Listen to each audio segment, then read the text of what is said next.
Voici Madame Leclerc. Elle est une mère monoparentale de 40 ans et elle vient d'être diagnostiquée de la maladie de Huntington. Elle est référée en ergothérapie pour une évaluation fonctionnelle dans ses AVQ. Puisque c'est une maladie neurodégénérative, l'ergothérapeute veut s'informer par rapport à cette maladie pour baser son intervention avec la cliente. Ainsi, que lui informent les neurosciences par rapport à ce sujet? La maladie de Huntington est une maladie neurodégénérative aussi connue sous le nom de chorée de Huntington. Elle se caractérise par une diminution du contrôle moteur, de la mémoire épisodique, de la capacité de prise de décision et de la régulation émotionnelle. Étant donné l'aspect dégénératif de cette maladie, il est possible de décrire son évolution en situant l'apparition de certains symptômes à travers le temps. Durant ses rendez-vous médicaux, Madame Leclerc sera informée par rapport à la progression future de sa maladie. Tout d'abord, l'apparition de mouvements involontaires est un des premiers symptômes à se développer chez les personnes atteintes. Par la suite, on peut observer des déficits intellectuels et émotionnels comme la tristesse, l'agressivité et la dépression, ainsi que des difficultés dans les relations interpersonnelles. Puis, la paranoïa, la maladresse, les dysfonctions sexuelles, telles une diminution de libido et le manque de motivation, se présentent dans le même stade de la maladie.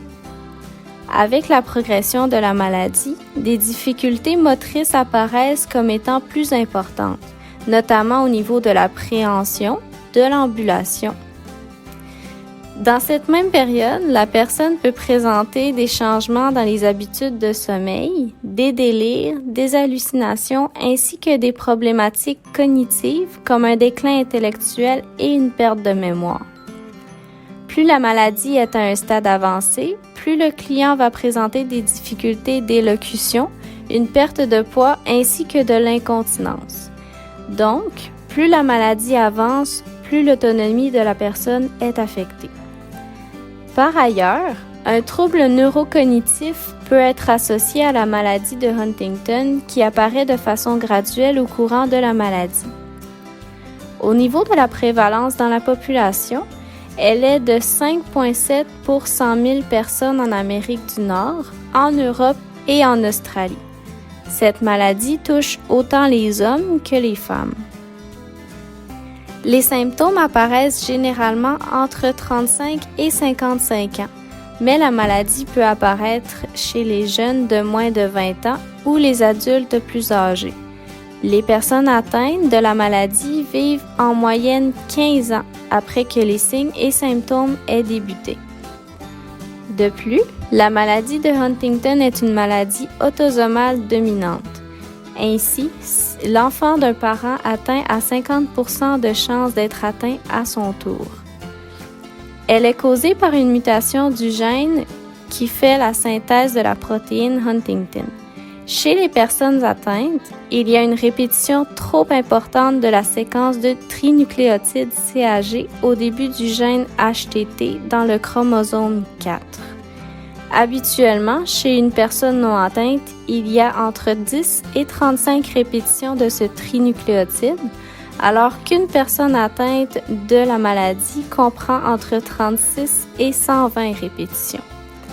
Étant donné que cette condition est pathologique, cette protéine toxique qui s'accumule dans les neurones cause leur dysfonction et leur mort éventuelle.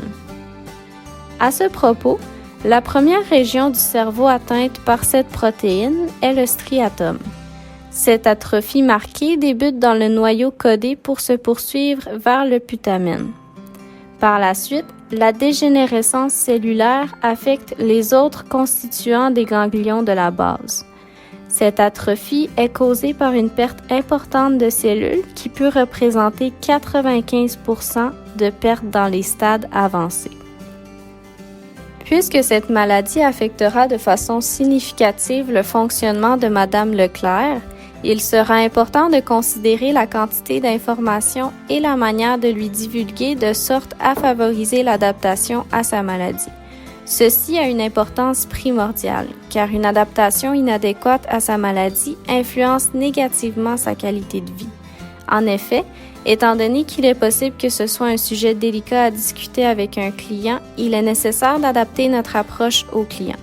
De plus, le taux de suicide étant élevé, soit de 4,8 à 6,6 % pour les personnes atteintes de la maladie, comparativement à 1,5 % pour la population mondiale non atteinte, il est nécessaire de le prendre en compte dans l'intervention et de faire de la prévention auprès de Madame. Ainsi, afin de favoriser la qualité de vie de Madame Leclerc, une approche multidisciplinaire incluant un ergothérapeute, un physiothérapeute, une nutritionniste et d'autres professionnels de la santé pourrait être bénéfique.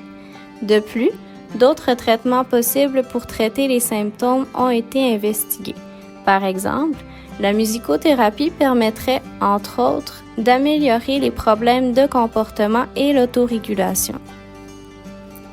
Par ailleurs, l'ergothérapeute pourrait intervenir au niveau de la modulation sensorielle afin de diminuer l'agressivité. Il y a également certaines médications qui pourraient être favorables pour Madame. Par exemple, la tétrabénazine est utilisée pour diminuer les mouvements involontaires mais peut mener à la dépression. Toutefois, même s'il existe certains traitements pharmacologiques pour la maladie de Huntington, aucun traitement n'est curatif ni efficace à 100%. Les recherches continuent d'explorer les possibilités. Ainsi, Madame Leclerc aura majoritairement besoin d'un suivi en réadaptation afin de lui permettre d'être autonome le plus longtemps possible et de vivre une vie satisfaisante.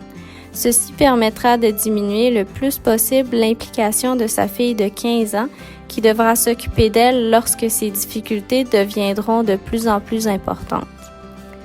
En somme, ce qui caractérise principalement la maladie de Huntington est sa composante dégénérative, les mouvements involontaires ainsi que des difficultés au niveau cognitif et émotionnel, ce qui nuit considérablement à sa qualité de vie.